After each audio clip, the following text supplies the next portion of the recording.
بسم الله الرحمن الرحيم.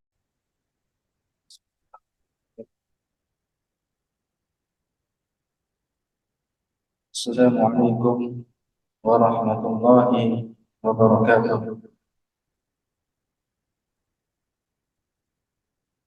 إن الحمد لله نحمده ونستعينه ونستغفره ونعوذ بالله من شرور أنفسنا ومن سيئات أعمالنا. من يهدي الله فلا مضل له ومن يضلل فلا هادي له. أشهد أن لا إله إلا الله وحده لا شريك له وأشهد أن محمدا عبده ورسوله لا نبي بعده. قال الله تعالى في كتابه الكريم: يا أيها الذين آمنوا اتقوا الله حق تقاته ولا تموتن إلا وأنتم مسلمون.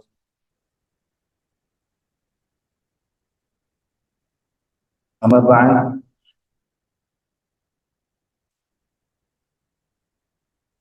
Bapak-bapak, ibu-ibu yang dimuliakan oleh Allah,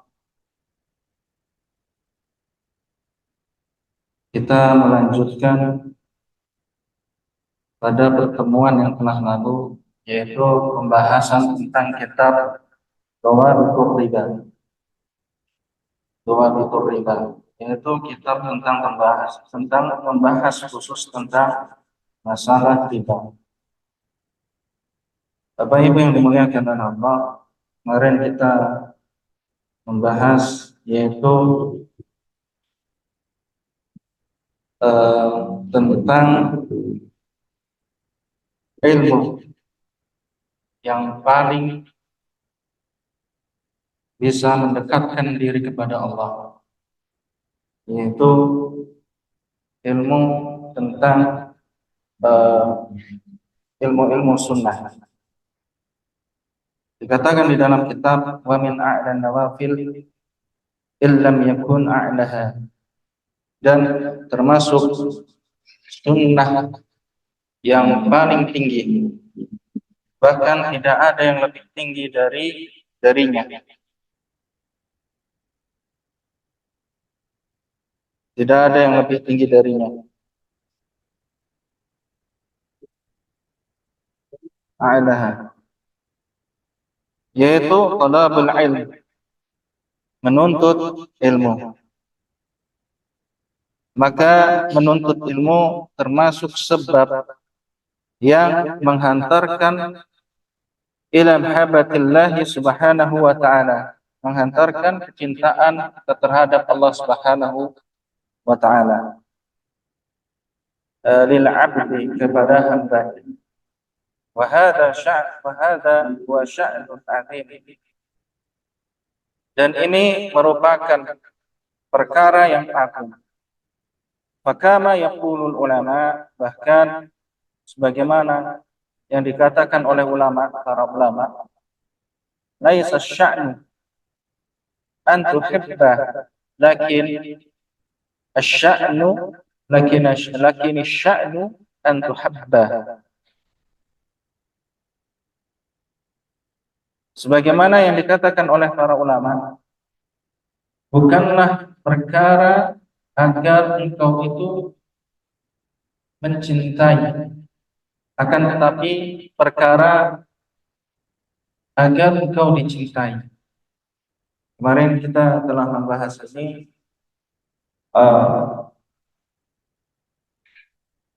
menuntut ilmu itu termasuk sebab-sebab yang dapat menghantarkan kecintaan Allah subhanahu wa ta'ala kepada hambanya.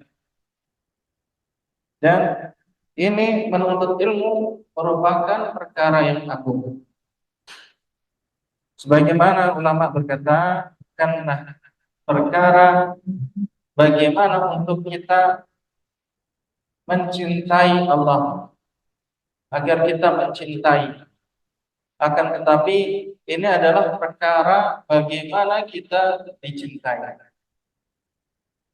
Laisa sya'nu an tuhibba, lakin sya'nu an tuhabba.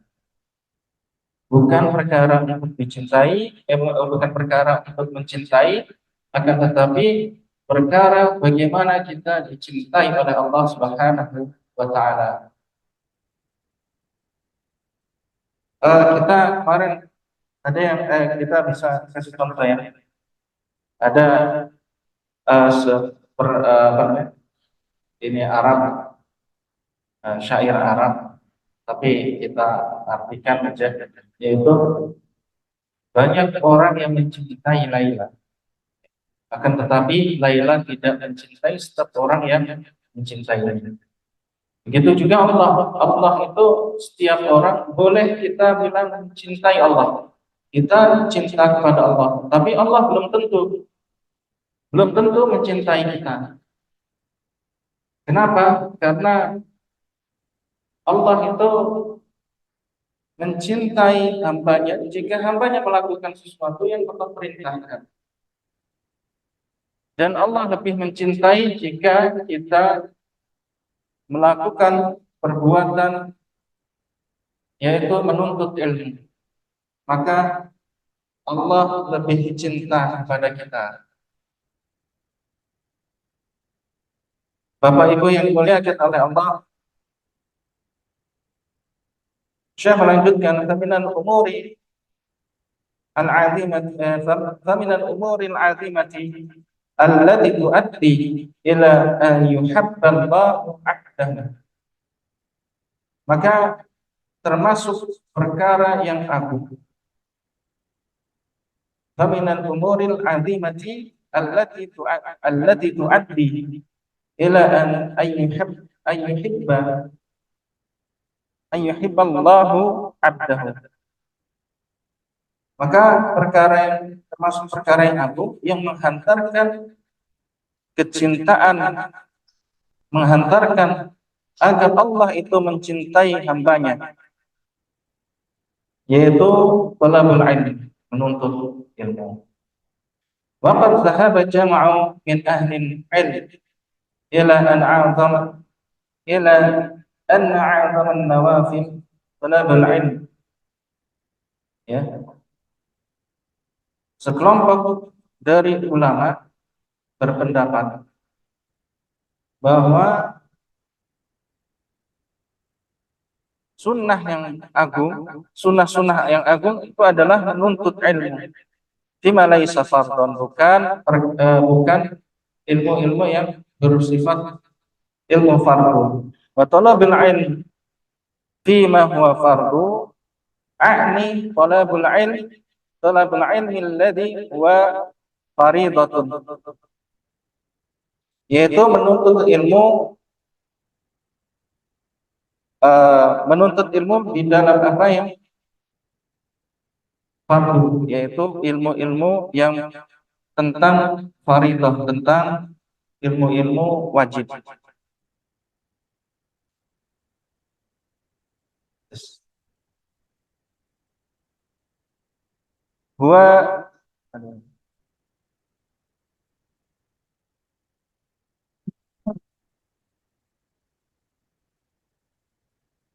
Huwa minal faraid, yaitu termasuk ilmu-ilmu yang bersifat faraid, karena faraid kemarin kita katakan ada dua, yaitu faraid yang bermakna itu adalah jamak dari fard, yaitu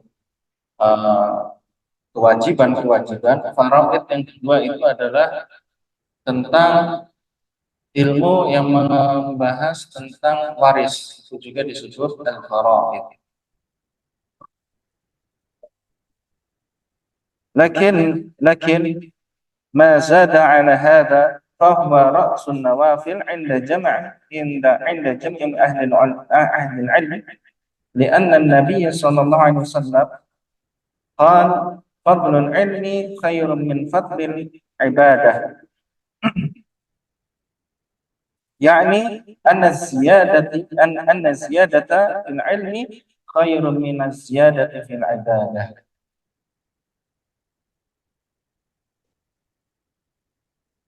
Menuntut akan tetapi selebihnya, yaitu menuntut ilmu merupakan puncak dari kesunahan. Menurut sekelompok ulama, sebagian para ulama itu menyatakan bahwa Nabi SAW bersabda, keutamaan ilmu lebih baik dari keutamaan ibadah, yaitu bertambahnya di dalam ilmu lebih baik daripada bertambahnya di dalam ibadah. Bapak Ibu yang dimuliakan oleh Allah, maka menuntut ilmu adalah sesuatu hal yang sangat dianjurkan oleh Allah Subhanahu wa taala dan dianjurkan oleh Nabi Muhammad sallallahu alaihi wasallam, karena menuntut ilmu merupakan keutamaan, merupakan hal yang dapat menghantarkan kita kepada kecintaan Allah. Lalu menuntut ilmu juga bisa mendekatkan diri kepada Allah, dan menuntut ilmu bisa menjadikan kita dicintai oleh Allah. Menuntut ilmu itu lebih baik daripada kita bertambah di dalam ibadah kita. Karena seseorang yang beribadah jika tanpa ilmu, maka bisa jadi kita itu, seorang hamba itu melakukan kesesatan karena tidak ada tuntunannya. Dan Bapak Ibu yang dimuliakan oleh Allah Subhanahu wa taala, ilmu-ilmu yang bersifat wajib itu maka hukumnya wajib untuk kita pelajari. Seperti hukum berwudu untuk sholat, maka kita wajib untuk mempelajari wudu, dan ini adalah ilmu wajib. Kita wajib untuk mempelajari wudu. Karena apa? Nabi SAW pernah bersabda, "Miftahul jannati as-salah, miftahus salati al-wudu." Karena Nabi SAW pernah bersabda, pintunya surga adalah salat, sedangkan pintunya salat adalah wudu. Bagaimana kita berwudu tapi kita sholat tapi tidak berwudu, atau kita sholat tapi kita tidak sempurna di dalam wudu kita, maka sholat kita sia-sia. Maka kita wajib untuk mempelajari wudu. Lalu ilmu wajib yang selanjutnya yaitu ilmu tentang sholat. Ilmu tentang sholat, seperti kita mempelajari fikih-fikih ibadah, atau hukum-hukum tentang sholat. Karena sholat itu adalah sesuatu yang wajib, maka mempelajarinya itu adalah wajib. Lalu kita belajar soal apa? Soal membaca Al-Quran. Karena membaca Al-Quran wajib bagi seorang muslim. Maka kita dituntut untuk belajar Al-Quran dari yang dasar, membaca, mengetahui huruf-huruf hijaiyah, mengetahui sifat-sifat huruf, mengetahui tajwidnya, makharijul huruf. Maka itu adalah sesuatu yang wajib bagi manusia. Karena ketika kita melakukan kesalahan kesalahan yang besar, maka kita dapat merubah arti dari apa yang kita baca. Contoh alhamdu bisa merubah arti. Kalau kita alhamdu adalah segala puji bagi Allah, tapi ketika kita merubahnya, bacaan kita merubahnya yang ha menjadi ha, maka ini adalah perkara yang sangat besar, yaitu alhamdu binasaan bagi Allah. Na'udzubillah min dzalik. Maka kita diwajibkan untuk mempelajari hukum-hukum yang bersifat wajib, seperti tadi sholat, wudu, baca Al-Quran dan lainnya. itu adalah wajib. Atau untuk membahas tentang bahasa Arab itu wajib bagi orang-orang yang pengen mendalami ilmu agama, maka itu adalah wajib. Dan ini dihukumi oleh ulama fardhu kifayah.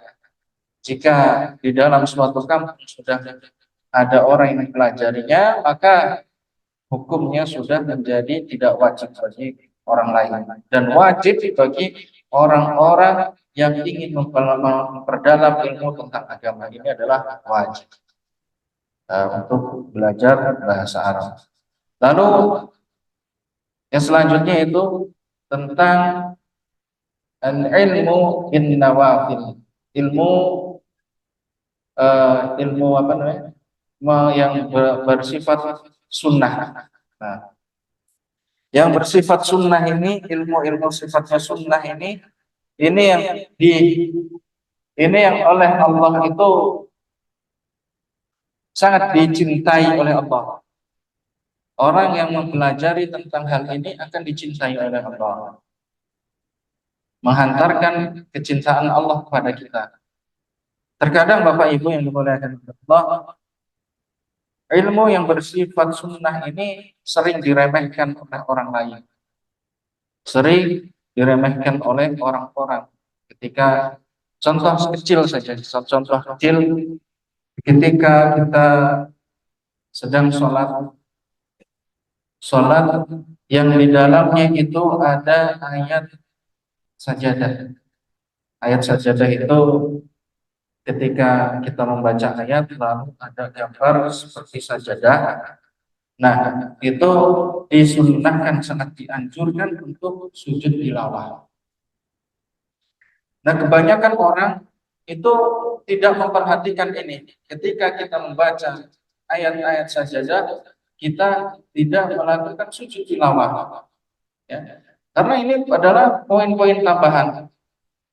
Ketika kita membaca, walaupun tidak di dalam sholat kita membaca, lalu kita menemui ayat-ayat yang berisi tentang surat ayat sajadah, maka kita disunahkan, sangat disunahkan, sangat dianjurkan untuk sujud. Hatta di dalam sholat pun kita dianjurkan untuk sujud.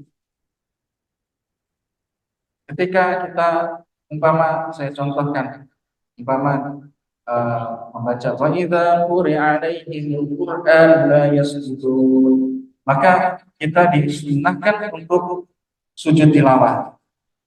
Sujud tilawah, saya contohkan ya, umpama sedang sholat, wa idza quri'a 'alaihimul qur'an la yasjudun, lalu kita sujud,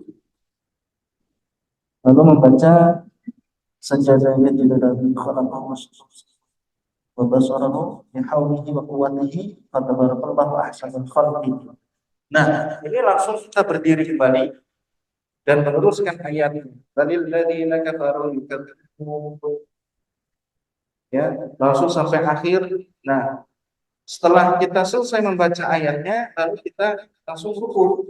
Setelah kita membaca suratnya selesai, atau kita langsung kita walaupun ayatnya panjang, terus kita potong di tengah, terus kita ruku.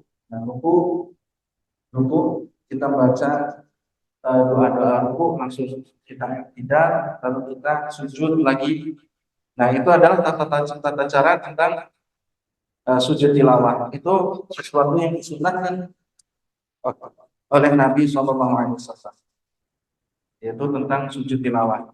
Dan ini Bapak Ibu yang dimuliakan oleh Allah, banyak saudara kita yang belum mengetahui tentang hukum sujud tilawah di dalam sholat. Pernah diceritakan oleh Ustadzuna Al-Fadil, Ustadz Agus Effendi, ya, beliau adalah asatidz kita, salah satu asatidz kita di Depak. Beliau ketika membimbing jamaah haji, lalu beliau membaca ayat sajadah. Nah, ketika beliau sujud tilawah, lalu beliau banyak orang-orang yang langsung mengucap apa? Subhanallah, Subhanallah. Padahal itu Ustadz Agus Effendi ini sedang sujud. Lalu para jamaah haji itu Subhanallah, Subhanallah, Subhanallah. Nah, sebagian besar orang-orang meninggalkan sholatnya, membubarkan diri untuk sholat. Sebagian besar jamaah itu membubarkan diri, lalu mengatakan, wah, jangan mimpin sholat raja Inggris. Orang sholat orang petok. Wah, terus banyak bicara tentang miring tentang beliau. Ya. Lalu setelah sholat selesai, tapi beliau tetap melanjutkan sholat. Lalu setelah sholat, yang tidak membubarkan diri itu lalu bertanya kepada Ustaz Agus Effendi, Ustaz, jenengan mau melakoni sujud tilawah ya Ustaz ya. Nah, ini menandakan apa Bapak Ibu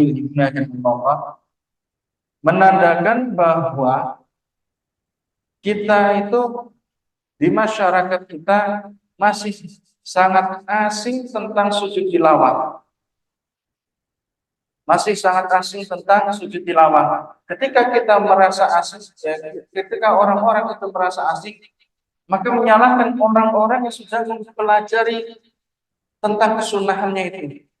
Seperti yang tadi dikatakan oleh Saudara Agus Effendi, beliau ketika sujud tilawah di dalam sholatnya langsung mengatakan, jamaahnya itu membubarkan diri dan mengatakan sholat rapat kau mimpin sholat kau mau jadi imam. Ini adalah perbuatan yang sangat tidak etis gitu. Seharusnya kita ikuti apa yang imam lakukan, lalu setelah selesai sholat kita bertanya, Ustaz, mohon sewu, niki mau namanya sujud nopo nggih, kok kula nembe ngertos. Nah itu malah kejahilan seperti itu malah yang membuat orang itu bahkan kalau kita tidak tahu lalu bertanya kepada ahlinya, ini yang akan menyebabkan kecintaan Allah kepada kita. Tapi kalau kita sudah jahil, ya, tidak tahu, tapi kita malah menyalahkan orang tahu, orang lain yang lebih tahu, ini namanya jahil murakkab. Wis orang ngerti, ning sok tahu malah nyalahkan kita. Itu rumit kisah, ya. Bagaimana pentingnya kita mempelajari ilmu. Ya, kita menuntut ilmu itu adalah hal yang sangat penting karena jangankan yang sunnah, yang fardu saja orang-orang kadang suka tidak tahu. Kadang secara ada yang khilafiyah, ini menyatakan sunnah, ini menyatakan bid'ah, ini sunnah atau tidak, ini bukan sunnah tapi ini boleh dilakukan. Nah, itu orang kadang tidak tahu. Ngerti-ngerti kok nyalah ke wong liya sing nglakoni seperti itu. Itu wis ora ngerti nyalahke. Nah, itu yang sangat disayangkan. Bapak Ibu yang dimuliakan oleh Allah, wala syakka anna min ahsani turuqil ilm, dan tidak diragukan lagi bahwa termasuk, ya, jalan-jalan ilmu yang paling baik itu adalah ayyahrisul abdu ala dhabti kulliyat, ya, bahwasanya seorang hamba ini, ya, seorang hamba yang ini jalan ilmu yang terbaik adalah seorang hamba mempunyai keinginan, berhasrat, mempunyai hasrat atau mempunyai keinginan ayah hariso itu uh, artinya mempunyai keinginan, dan di depannya nih ada awamil nawasif, yaitu dengan huruf an, ya, huruf an. Nah, itu membuat fiil setelahnya menjadi nasab, ayah risol. Sebenarnya adalah yahrisu, tapi di sini ada an, maka menjadi ayah risol. Nah, ayah risol abdu ala kulliyah. Seorang hamba sangat menginginkan, sangat berhasrat, ya, untuk menguasai hal yang mendasar. Ya, ini ilmu yang paling baik itu adalah seorang hamba itu memiliki keinginan untuk menguasai hal yang paling dasar. Maka orang yang seperti itu, maka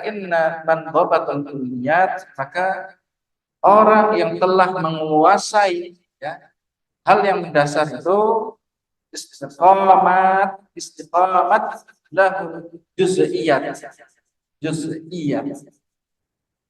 Ya.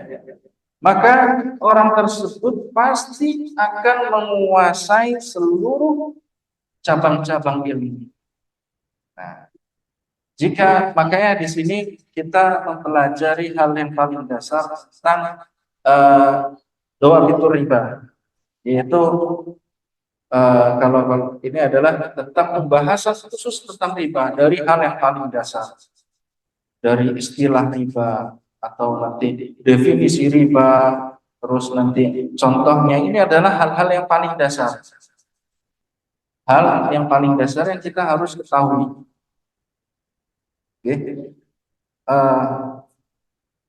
Wa hadza huwa ma yu'rafu 'inda ahli al-'ilm bil qawaid. Nah, ilmu yang seperti ini, ya, yang kita menguasai dasar-dasarnya lalu kita juga menguasai cabang-cabangnya, itu diketahui oleh para ulama yang disebut dengan qawaid.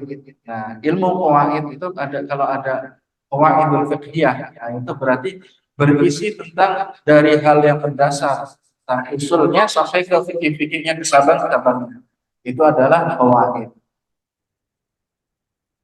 Nah, Syekh mengharapkan dengan adanya daurah, ya, safari dakwah beliau yang telah dibuat kitab oleh Syekh oleh muridnya, lalu dibuatlah kitab ini Dhawabitur Riba. Beliau menginginkan apa? Agar orang-orang itu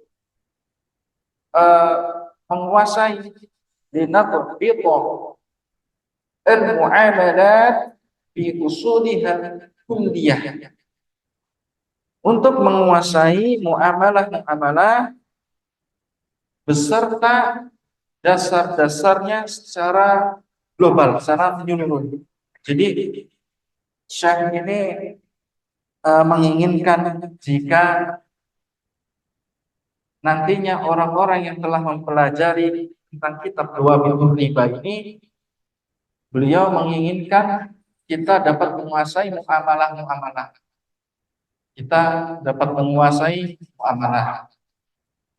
Yaitu dari dasar sampai ke cabang-cabang.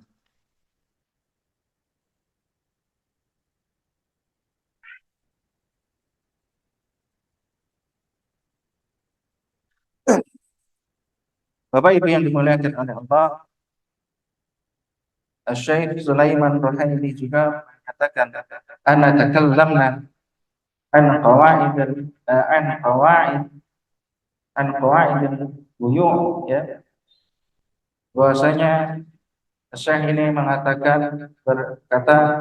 ya, berucap tentang kaidah jual beli, dan beliau menjelaskan babayana anna asla fil muamalat wal buyu' al-hillu. Ya, beliau menjelaskan bahwa dasar atau usul di dalam muamalat dan jual beli adalah halal. Jadi asal muasal muamalah itu dan jual beli itu adalah halal. Wa anna Allah wasa'a 'ala an-nas fi arzaqihim. Dan Allah, bahwasanya Allah itu meluaskan kepada manusia di dalam rezeki-rezekinya. Dan Syekh menyebutkan kaidah yang berhubungan dengan ini, yaitu beliau menyebutkan bahwasanya Allah harrama 'ala 'abdi ibadihi, bahwasanya Allah mengharamkan kepada hamba-hambanya minal mu'amalati ma fihi syarrul lahu, mengharamkan kepada hamba-hambanya dari muamalat-muamalat yang di dalamnya itu terdapat keburukan bagi kita, bagi orang-orang yang melakukan muamalat. Apa itu muamalat yang sangat buruk ini? Wa syarrul muamalat huwa ar-riba, adalah riba. Fama ta'amala 'abdun bi asyara min riba. Bahkan seorang hamba yang melakukan sesuatu yang lebih buruk, tidaklah seorang hamba melakukan yang lebih buruk daripada riba, dari riba. Wama adkhala 'abdun jawfahu bi asyarra mimma yudkhilu minar riba, dan tidaklah seseorang itu, ya, seorang hamba memasukkan ke dalam lambungnya yang lebih buruk daripada riba. Mungkin penjelasannya insyaallah di pertemuan yang akan datang. Untuk itu kita akhiri, karena ini sudah masuk waktu Isya, kita akhiri dengan doa kafaratul majelis. Subhanakallahumma wa bihamdika asyhadu an la ilaha illa anta astaghfiruka wa atubu ilaik. Syukran ala ihtimamikum. Wassalamualaikum warahmatullahi wabarakatuh.